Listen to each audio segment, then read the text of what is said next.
everyone. We want to, in this video, look at the Gospel reading for the 23rd Sunday of Ordinary Time in the Christian Catholic tradition from the Gospel of Mark, chapter 7, verses 32 to 37. And the reading is as follows. And they brought him a deaf man who had impediment in his speech, and they asked him to lay his hand on him. He took him aside in private, away from the crowd, and put his fingers into the man's ear, and touched his tongue with spittle. Then looking up to heaven, he sighed and said to him, Ephata, that is, be opened.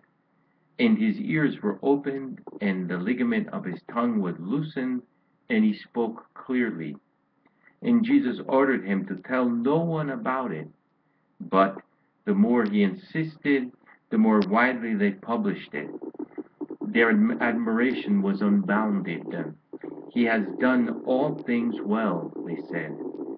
He makes the deaf hear and the dumb speak.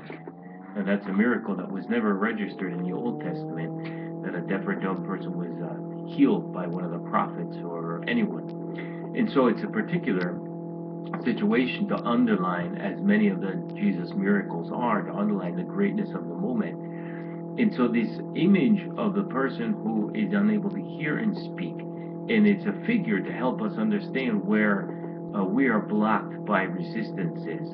In particular, at the time of Jesus, it was the Hebrew community, but also his disciples, which were resisting his message, resisting the message of Christ. The message of Christ was universal love, universal acceptance of all peoples, and no one was excluded. But there were those cases of people who were excluded at the time of Jesus.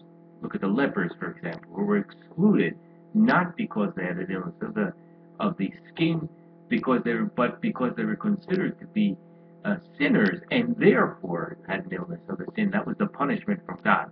Obviously, we know that God doesn't send punishment upon us, so that's not the case. They were excluded from the community. Today, we also have many people excluded from the community, excluded from the church, because you're a sinner there, maybe you're divorced and remarried, or you're from the LGBT community, so you're out of the church. You're a sinner over here. But the message of God is not that.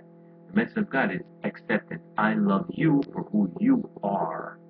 I love you for who you are. And then we'll look at actions that become sins, but that's a personal thing between you and God that gets decided, in your relationship with God. What is the action? Is the action a sin or not a sin? And then again, you have to get it, is action a sin or not a sin for you in your life, in your becoming. So the invitation of this gospel message on the 23rd Sunday is to look at your resistances and to allow yourself to be freed from those resistances, so that if you're the deaf, dumb, blind man, that you can feel God's love and feel that he is inviting you into his aura and inviting you to be part of that. And so therefore you need to be freed from your allowing yourself to be kept marginalized. Sometimes when someone marginalizes us, we say, oh, I'm a bad person, I have this and I have that, oh wow, I'm not accept. Don't do that to yourself, because God is he's incredibly in love with you. God has this capacity to look at you and love just you and leave everybody else aside. But then he loves just that person and just that. He has that capacity. And he loves totally and critically just you. And so you are loved. So no one ever can tell you you're not loved or you're not good or you're not created by God. No. So you have to be freed from that, accepting that people marginalize you, and step back into the community and say, no, I'm loved by God, so I have a right to be here in God's presence. And the other part is those of us who are in the church need to get beyond the resistance of saying, oh, that's a sinner, oh, that's a sinner. That's not the message. God's message is universal acceptance of all people. And then in the confrontation, on a one-on-one, on the fraternal level, say that action, could have been avoided. That action, maybe wasn't the best thing you could have done. That's a sin, actually. That's true. But it's not a judgment on the person you are. And so therefore, you're also being released from that resistance of accepting God's love. We have to help people, the church and others, to open themselves and not think that they're the saved people and we're the righteous ones and you're the sinners. That's not part of God's message. And you have to be freed from that resistance to listening.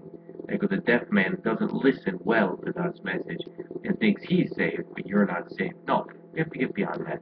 So the message of the deaf and dumb man is that all of us need somehow to be freed from what is keeping us out of the presence and the love of God, and feel that love in our lives so that we can be children, and then we can also transmit that message of love to those who are around us.